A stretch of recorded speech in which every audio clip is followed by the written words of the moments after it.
ዋና ቫውቸሮቹ እንግዲህ እኒህ ናቸው። አሁን ደግሞ አዘር ቫውቸሮች እና አዘር ሰነዶች አዘር ዶኪመንትስ የምንላቸው ደግሞ አሉ። እኒህ አዘር ብሎ ክላሲፋይ እያደረግናቸው እንግዲህ እኛ ከኤክስፐርቲሳችን ሁሉም ድርጅት ላይጠቀሙ ይችላል እኒህ ነገሮች፣ ነገር ግን ኢምፖርታንት ናቸው ኢኳሊ። ለምሳሌ እነዚህ አዘር ዶኪመንቶች ውስጥ አዘር ቫውቸሮች ሪሲትስ ላይ መንግስትን አስፈቅደን የምናሳትማቸው ሊኖሩ ይችላሉ። ኢንተርናሊም ደግሞ ለራሳችን ፐርፐዝ ብቻ አድርገን የምናሳትማቸው ይኖራሉ ማለት ነው። ፎር ኤግዛምፕል ዘ ሞስት ኮመን የሚባለው አዘር ቫውቸር ውስጥ ምናለ ዴሊቨሪ ኖት የምትባል ሰነድ አለች። ዴሊቨሪ ኖት ኦፊሻል ዶኪመንት አንደኛ ነገር ኦፊሻል ዶኪመንት ነው ማለት we have to ማስፈቀድ መንግስት ማስፈቀድ አለብን ይሄንን ለመጠቀም። ዴሊቨሪ ኖት ለመጠቀም ኢንተርናሊም ደግሞ በራሳችን መንገድ የዴሊቨሪ ኖትን አገልግሎት የሚሰጥ አይነት ቫውቸርን ልናሳትም እንችላለን ለኢንተርናል ጥቅማችን ሲባል ማለት ነው። ቴምፕሌቱን እዚሁ ላይ የምታገኙት ይሆናል። አሁን ዴሊቨሪ ኖት ምንድነው ጥቅሙ እና መቼ ዩዙ ደግሞ የሚለውን ነገር ስናይ ኦፊሻል ዶኪመንቶች ከሆኑ በዋነኝነት ኢምፖርት ላይ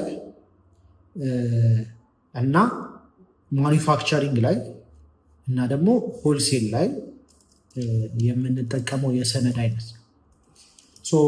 በዋነኝነት ምንድነው ጥቅሙ? አሁን ለምሳሌ በኢምፖርት ኬስ ከሆነ ይሄድ ነው ያዘዝነው እቃ ሺፕ ለማስደረግ ያዘዝነው እቃ ከተላከው አክቹዋሊ እቃው ጋር የሚመሳከርበት የሰነድ አይነት ነው። ይህ ምንድን ነው የሚያመላክተው? ዴሊቨሪ ኖት ሜንሊ ከገንዘብ ጋር ሳይሆን ከኢንቬንቶሪ ጋር ማለትም ከስቶክ ጋር የሚያያዝ የሰነድ አይነት ነው ማለት ነው። ዴሊቨሪ ኖት ላይ በዋነኝነት ምንድነው የሚኖረው? የአይተሞቹ አይነት እና የአይተሞቹ ብዛት ነው የሚኖረው። ፕራይስ፣ የፔመንት ዲቴል የመሳሰሉት ነገሮች አይካተትበት። ዋናው ቁጥሩና ያዘዝነው ብዛት ቁጥርና ያዘዝነው ደግሞ የአይተም አይነት የሚካተትበት። በኢምፖርት ኬዝ ይሄ ነው። ማኒፋክቸሪንግ እና ሆልሴል ላይም ሴም ቲንግ። ማኒፋክቸር ያደረገው ሰው ለሚያስረክበው ሰው እቃውን አምጥቶ ሲልክ ዴሊቨሪ ኖት ያዘጋጅና ይልክለታል። ለምን? ኢንቬንቶሪ የወጣው እቃና ሊደርስ ዝግጁ የሆነው እቃ ተመሳሳይ እንደሆነ የሚያረጋግጥበት ሰነድ ነው ማለት ነው። ዴሊቨሪ ኖት ዋናው መጥቀሟ እቺ ነው። ኢንቬንቶሪ ሪሌትድ የሆነ ኢንቬንቶሪ ፎከስድ የሆነ የዶኪመንት አይነት ነው። እንደ ማመሳከሪያ እንጠቀመዋለን። ፍሮድ እንዳይኖር ማለት በጉዞ ያዘዝነው እቃ የሚላክልን እቃ ጉድለት እንደሌለ የመሳሰሉት ነገሮች ይከታተልልናል። ከሽያጭና ከግዢ ደረሰኞቻችን ጋር እንደ ማመሳከሪያ ልንጠቀመው እንችላለን። እቃው እንደደረሰልን ሊያረጋግጥልን ይችላል።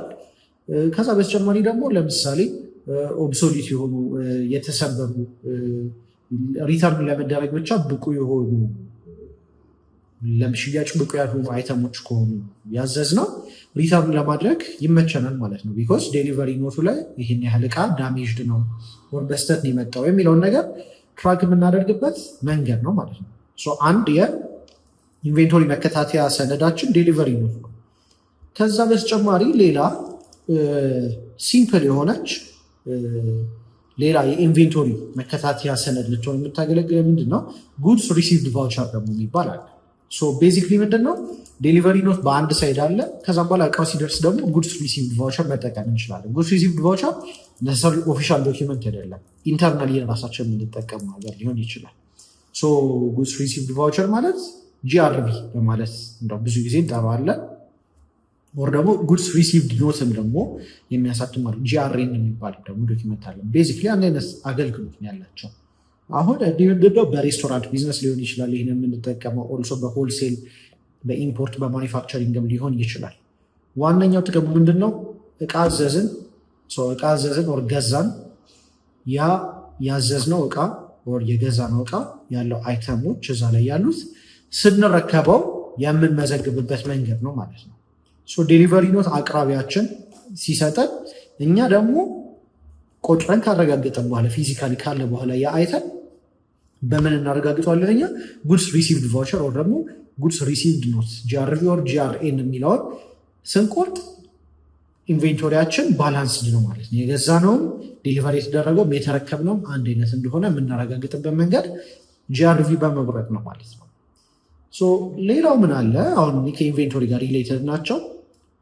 ቴክኒካል ደግሞ የሆኑ ቫውቸሮች አሉ። ቴክኒካል የሆኑ ቫውቸሮች ማለት ይሄኛው እንደ ቢዝነስ ባለቤት ሜይ ቢ አፕላይ ላናደርገው እንችላለን፣ ግን እንደ አካውንታንት እንደ ፋይናንስ ፕሮፌሽናል ደግሞ አፕላይ ልናደርገው እንችላለን ማለት ነው። ይሄ ምንድነው? ጄቪ ወይም ደግሞ ጆርናል ቫውቸር የሚባለው ሰነድ ደግሞ አለ። ጆርናል ቫውቸር በጣም እንትን ነው፣ ኦፊሻል ዶኪመንት አይደለም ማለት ማስፈቀድ የለብንም ጄቪ ለማሳተም።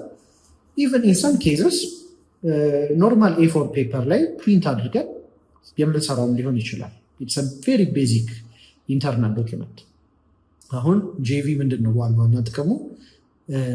አንደኛ ነገር ፖስቲንግ ላይ ሊያቀልልን ይችላል። ማለትም ከማኑዋል ዶኪመንቴሽን ወደ ዲጂታል ፖስት ስናደርግ አሰራሩን ሲምፕል ሊያደርግልን ይችላል። ጄቪ ላይ ምንድነው ቤዚክሊ ያለው አካውንቲንግ ኢንትሪውን እዛው ላይ የምናስገባው ማለት ነው። ዴቢት ክሬዲቱን እዛው ላይ ልናስገባበት እንችላለን። አንዳንድ ኢንተርናል ደግሞ ትራንዛክሽኖች ሊኖሩ ይችላሉ። ለምሳሌ ከአንድ ባንካችን ወደ ሌላው ባንካችን ትራንስፈር እያደረግን ከሆነ በጄቪ ልንይዘው እንችላለን። ነካሽ የሆኑ ትራንዛክሽኖቻችንን በጄቪ ልንይዛቸው እንችላለን። የተለያዩ ነገሮች አሉ። ዋንደኛው ምንድነው ኢንተርናሊ እንደ ፋይናንስ ፕሮፌሽናል አፕላይ ልናደርግ የምንችለው የሰነድ አይነት ነው ማለት ነው። ጄቪ ብዙ ጊዜ አካውንታንቶች ነው ሊጠቀሙት የሚችሉት። ከዛ በተጨማሪ ሌላው ምን አለ? ፔቲካሽ ቫውቸር ደግሞ አለ። ፔቲካሽ ቫውቸር ነሰሰሪ የሚሆነው መቼ ነው? ሀይ የፔቲካሽ እንቅስቃሴ ያለባቸው የቢዝነስ ኔቸሮች ላይ ፔቲካሽ ቫውቸር እንጠቀማለን። ፎር ኤግዛምፕል ምን አለ? የአንድ ዋና ሄድኳርተር ኖሮ ለብዙ ብራንቾች ፔቲካሽ ከዛው ሄድኳርተር የሚበተን አይነት ነገር ከሆነ ፔቲካሽ ፕሮፐርሊ መያዝ አለበት፣ መመዝገብ አለበት አይደለም። የራሱ ቫውቸር ያስፈልገዋል ማለት ነው። ኖርማሊ ፎር ሬጉላር ቢዝነስስ ብዙ ፔቲካሽ እንቅስቃሴ ለሌላቸው ሲምፕል ወጪ ሲወጣ በቼክ ፔመንት ቫውቸር ይዘ ነው ከዛ በኋላ ኖርማል በኤፎር ወረቀቶች ይዘን ሰመራይዝ አድርገን በኤክሴል ልንይዘው እንችላለን። ግን በደንብ ሀይ የፔቲካሽ እንቅስቃሴ ካለው ኔቸሩ የቢዝነሳችሁ ፔቲካሽ ቫውቸር ከተጠቀማችሁ ሞር ፎርማል ያደርግላችኋል። ምንም ድፍረሱት ነገር ደግሞ አይኖረም ማለት ነው። ሲምፕል የሚመዘገበበት ምንድነው? የፔመንቱ ፕሩፍ ይኖርበታል። ማይነር ኤክስፔንሶች የምንጠቀምበት እና ማን እንደወጣው የመሳሰሉ። በዋነኝነት ያው ፔቲካሽ ሲበዛ ለማመሳከር ሪኮንሳይሌሽን ለመስራት ትንሽ አስቸጋሪ ነው። ፔቲካሽ ቫውቸር ጥቅሙ ደግሞ እሱ ነው፣ ያቀልልናል ያንን ፕሮሰስ ማለት ነው። ፋይናሊ ደግሞ ምን አለ? የፔሮል ቫውቸር ደግሞ አለ። ፔሮል ቫውቸር ያው ነሰሰርሊ እንደሌሎቹ አነስ ያለች ፓድ አይደለችም። ነገር ግን የፔሮል ዝርዝራችን የፔሮል ኢንፎርሜሽናችን የሚካተተው የፔሮል ሰነዳችን ምንድነው? እሱ የእያንዳንዱ የድርጅቱ ሰራተኞች ስም፣ ቲም ነንበራቸው፣ የሚቆረጥባቸው የታክስ አማውንት፣ ግሮስ ሳላሪያቸው እና ኔት ሳላሪያቸው፣ የትራንስፖርት አላዋንስ የመሳሰሉ ነገር እያንዳንዱ የሚቀመጥበት የሰነድ አይነት የፔሮል ቫውቸር በመባል ይታወቃል ማለት ነው። አሁን ይሄ ዲጂታልም ይኖረዋል ኤክሴል ላይ ማለት ነው። ከዛ በተጨማሪ ደግሞ ፊዚካልም ደግሞ ፕሪንት እያደረግን ሰራተኞቻችንን የምናስፈርምበት ቦታ ነው ማለት ነው። ቺን ዶኪመንት በጣም ነሰሰች። በዋነኝነት አዘር ቫውቸርስ የሚባሉት እኒ ናቸው።